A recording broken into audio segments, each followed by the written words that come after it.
Oh no! You're stranded on a deserted island. You're looking hot as hell, you got buckets of sunscreen, loads of food and water and shade, and you're gonna be here for at least a year. And all you have for entertainment are 10 books. What are those 10 books? And why? I'm glad you asked! I've got my 10 books. And honestly, it's a weird and mangled kind of stack of books. It's not what I picture when I think My Deserted Island books, but I thought a lot about it. It is what it is. These are my books. The way that I did this was I thought about the reasons why before picking the books. Rather than just picking my 10 favourite books, I thought about what each book needs to be for me. What purpose each of them will serve, and so each book does serve a particular purpose. And to fill out these 10 purposes, I turned to my patrons over at patreon.com/willowtalksbooks.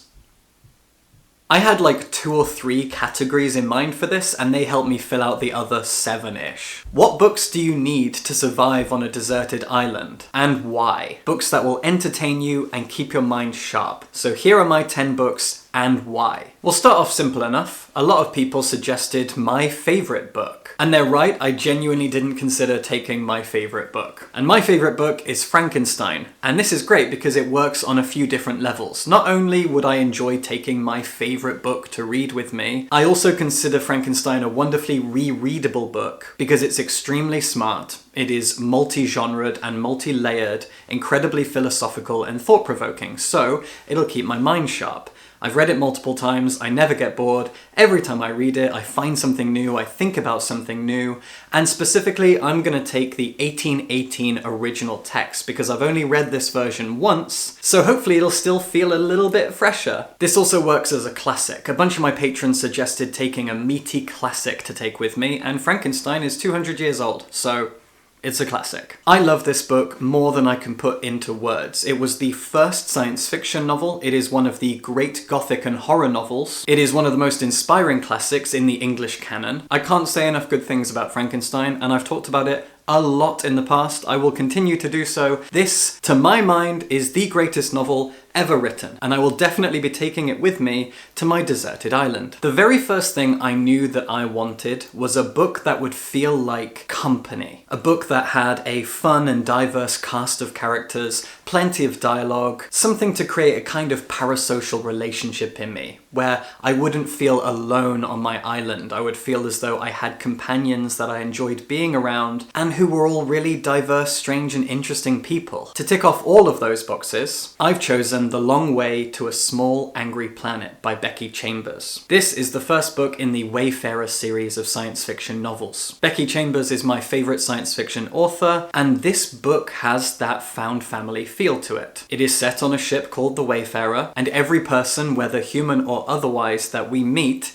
is a fascinating person whose personal narrative you enjoy following, whom you feel incredibly attached to, and because it's both dramatic and joyous, with a lot of warming and funny moments, it's gonna give me those happy feels. While I'm on my deserted island, I want to feel like I'm on a spaceship full of diverse, strange, and interesting people. People who will keep me company. And that is the crew of The Wayfarer. Another Patreon suggestion was a happy and/or funny book. Something that'll lift my spirits and make me laugh. Even though I love the works of Terry Pratchett, and it was really tempting to pick one of the Discworld novels, I'm in a real sci-fi mood right now, and so I couldn't think of choosing anything else other than The Hitchhiker's Guide to the Galaxy by Douglas Adams. Luckily, I get to cheat with this one because this particular version, and there are a lot of versions like this, contains the entire trilogy in 5. This ticks off another category because it's now very long and will keep me entertained for a long time. 5 short novels equals a decent length. And also, the second book, The Restaurant at the End of the Universe, happens to be my favourite of the 5, but I didn't want to take that because it's the second book in a series, and it just feels right to take the first book, if any at all. So why not get yourself a big, bound 5 books in one thing, and then you can take that with you. Nothing in the world makes me laugh more than the works of Douglas Adams, and these books also happen to be very thought-provoking. They're very clever science fiction, and they're also wonderful political satire, so they're going to keep me engaged and entertained on a political, philosophical level on top of being hilarious and kind of heartwarming. And also I'm British, so I like a British sense of humour, so even when these books are dark, they're still funny. Honestly, of all the books on this list, I think this one will bring me the most joy, comfort, and company while I'm on my deserted island. I mentioned just now that a long book is a very good idea, and my patrons agreed with that. Unfortunately, the long book that I've chosen is one that I read on my Kindle, so I don't have a physical copy here with me. And it's a weird choice, honestly. It is the longest book I've ever read, and choosing a long book makes sense because it'll take up a lot of my time and I will have time on my hands on my deserted island. When you think of why you should take certain books to a deserted island, the length of the book plays a huge part. It might be the first thing you think of, and it's the first thing I thought of. But the book I've picked... it's kind of weird. I've chosen It by Stephen King. I'm a huge horror fan, and I'm generally not a big fan of long books. I like books to be 200-300 pages long. It is over 1,000 pages long. It's enormous. And the reason I picked this one, despite the fact that it has the worst, most cringe, disgusting, offensive ending of any novel I've ever read, and I will never ever defend that abhorrent, disgusting ending, I still choose it because, like The Long Way to a Small Angry Planet, this is a book full of characters having fun, having adventures together. It's about a group of kids on summer break. It's nostalgic. They're riding their bikes around the neighborhood and they're fighting a giant clown alien monster thing. Over 1,000 pages, you really bond with this group of kids and the other people in the story as well. You really feel for them. You feel a part of their crew as they face off against this Lovecraftian evil clown monster thing. So by choosing It, I'm getting a really, really long book that, because it has those found family vibes to it, and it will keep me company and make me feel less alone, I'll also want to read it multiple times. And when I get to that ending, I'll just stop and start again. It'll take me a while to get back to it. Kind of works. I'm sure a lot of people would think to take In Search of Lost Time by Proust, which I'm pretty sure is the longest book ever written, but I've never read it, and I never really want to. So I'd end up on my deserted island, I'd see this giant Proust thing and go, ugh, well that sucks. Not the vibe I want. So let's go with It. One of my patrons suggested something I never would have thought of, a poetry collection. Poems that are beautiful, thought-provoking, can be read multiple times, read in different ways, that can affect you in different ways depending on your mood and depending on the day and all sorts of things. Poetry collections are short, but they are infinitely readable and rereadable. So I picked one of my favourite poetry collections, one that I read relatively recently and I'm already eager to read again. Teeth in the Back of My Neck by Monika Radojevic. I was floored by this collection when I first read it. This is a collection about identity, about gender, about race and class, and our belonging in society. It's a very political collection, it's a very angry collection, and it has a lot to say about various topics. Things like the divides between race, class, and nationality, as well as patriarchy and gender roles. It's a fierce and angry collection that really got me thinking about multiple topics. I can't think of anything more suited to a deserted island than a political poetry collection that'll get me thinking about multiple topics, especially when I feel so disconnected from society and the world at large because I'm stuck on a deserted island. Several of my patrons pointed out the benefits of taking a long, immersive fantasy series. That immediately feels like cheating because a series is not one book. But the series I've picked is my favourite, and you can buy it in one solid collection, which I did on Kindle ages ago. I don't have it with me, blah blah blah. So like Hitchhikers, I'm cheating, but I'm also not, and I don't care. A long, immersive, escapist fantasy series is an obvious benefit to someone on a deserted island. It'll make time fly, it'll take you somewhere else, take you off the island completely. And the one that I've chosen, again, has that found family vibe to it, where I enjoy the whole cast of characters and their relationships to each other. Therefore, I could potentially have an endless fun time reading and rereading these 4 books. And that series is The Tales of the Ketty J by Chris Wooding. This is a steampunk science fantasy series. It is a series of 4 books that I've mentioned a good few times at this point because it is the most underrated series of books in the fantasy genre that I've ever come across personally. No one ever talks about The Tales of the Ketty J, and they are my favourite fantasy books. Each one is a decent length, but not an abhorrent, ridiculous length. They are all outstanding, although the third one is definitely my least favourite. The world that Wooding has created here, this incredible steampunk science fantasy thing, is gorgeous and exciting and gritty and raw and nasty, and our protagonist and his crew of miscreants are the most unlikable and likable people you will ever meet in a fantasy book, I swear to God. So I can't wait to take the Tales of the Ketty J to my deserted island that I guess I'm definitely going to. I've chosen this next book based on a specific category, a specific reason, but it also happens to tick off a few other boxes as well, and that is Our Share of Night by Mariana Enriquez. Translated from the Spanish by Megan McDowell, this is an incredible Argentinian masterpiece. I've specifically selected this book because it is complicated and therefore very rereadable. This was another thing that a bunch of my patrons suggested. Something that you can read multiple times because it's complex. There are things you're going to miss the first time, so you've got to read it again. I've never read this book a second time because it's really long and it would take too much time. I read it once, I reviewed it, I loved it. It is one of the best novels I've ever read in my entire life. Mariana Enriquez is a genius of gothic horror fiction, but I simply don't have the time to reread it as much as I'd like to. I've got a friend in Chile who has read it like 4 times. I don't have that kind of time, but if I was on my deserted island, I absolutely would. I would get to reread this multiple times. This is a book that traces several different subgenres of horror fiction. There are cults, there is Americana, there are Lovecraftian elements, but it's also a fiercely historical and political thing. Very complicated and thought-provoking. An amazing piece of literary gothic horror fiction. Also a very uniquely Argentinian novel as well, so it would work as a form of escapism, taking me off to Argentina, a place that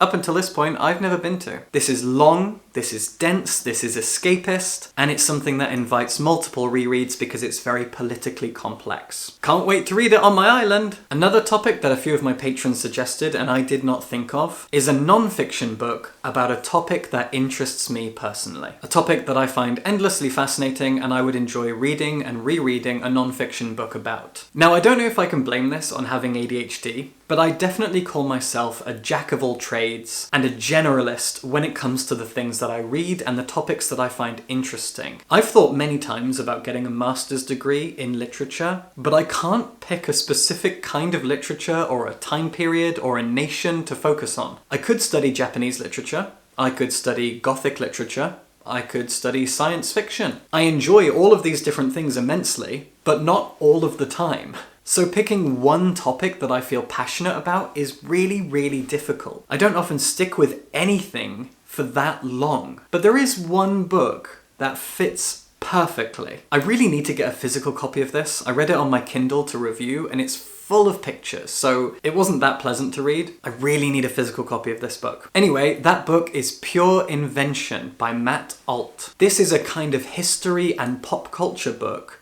about Japan over the past 100-ish years. I love Japan. It's one of my favourite places to live and to visit, and I also love so much about Japanese pop culture. I grew up on Japanese video games, anime, manga, some Japanese music. I love the aesthetics of Japanese pop culture, things like Sailor Moon and Hello Kitty. I find it all endlessly fascinating. There is so much about Japanese pop culture and modern Japanese history that I find so alluring, so fascinating, and all of it is covered in Pure Invention, one of the most enthralling and entertaining non-fiction books I've ever read. I actually read this book in lockdown in 2020. I was sent a review copy of it.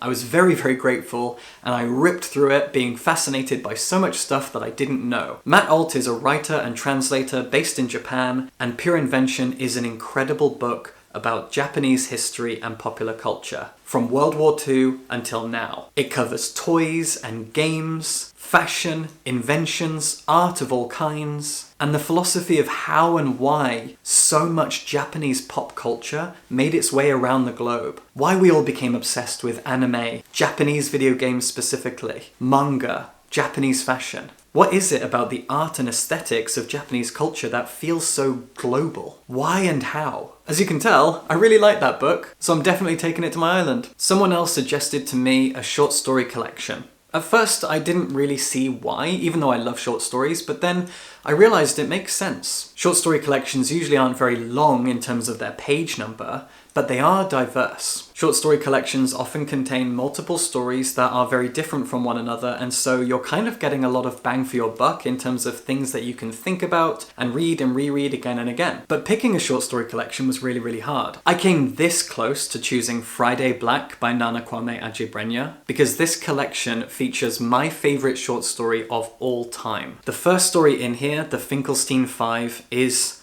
a masterpiece of short fiction. Genuinely my favourite short story. But this isn't the collection I picked. Instead, going back to Japan again, I've chosen Things Remembered and Things Forgotten by Kyoko Nakajima. Because of my love of Japanese literature, I couldn't not take a Japanese book with me. But when I looked at all these 10 categories that I had, all these 10 reasons for taking 10 specific books, none of the Japanese novels that I have ticked any of those boxes in the right way, which is why I've ended up taking it. But this absolutely. This was translated by Ian MacDonald and Ginny Tapley Takimori, and it is a mesmerizing collection of short literary stories. They're books that focus on culture and people. They explore post-war Japan up until now, and there is a real emphasis on relationships between people, and also between people and the culture around them. I was absolutely devastated by the power of this short story collection. I love it to bits, and I've actually read it twice, which I don't often do. And the fact that I've read it twice means that it's definitely going to serve me well on the island. I honestly can't think of a better, more complete, more beautiful and thought-provoking short story collection to take with me than Things Remembered and Things Forgotten. The very last book that I'll take with me feels like a strange choice, feels like a cop-out, but it was suggested by a patron and it really got me thinking. And that is a notebook and a pen. It's not enough when you're stranded on a deserted island to entertain yourself with books. You're going to want to be creative. A blank notebook would allow you to do that. You can write, you can draw, you could plan things. You can do whatever with a blank notebook and a pen. Maybe a stack of pens, because they'll run out. Although so will the book. So be careful. Maybe write things on the beach in sand until you get it right, and then jot it down properly.